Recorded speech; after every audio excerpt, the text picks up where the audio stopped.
السلام عليكم ورحمة الله وبركاته والسلام يا أمة الصوماليات.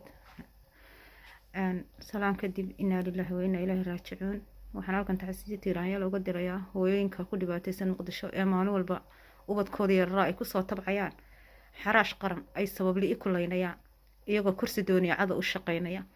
wadanku ciidan buu leeyahay maalin kasta ciidan ka badan baa la soo dhisayaa waxay tarayaan malaha oo iyagoo saa u taagtaagan ayaa ubadkeera lagu leynaya ciidanka iyo dawladdu mas'uul bay ka yihiin shacabka Soomaaliyeed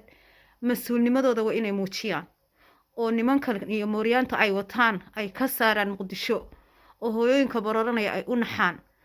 kitaab ay maxay tahay ku dhaarteen oo ay u dhaarteen shacabka inay si daacad uga shaqeynayaan maxay hayteenay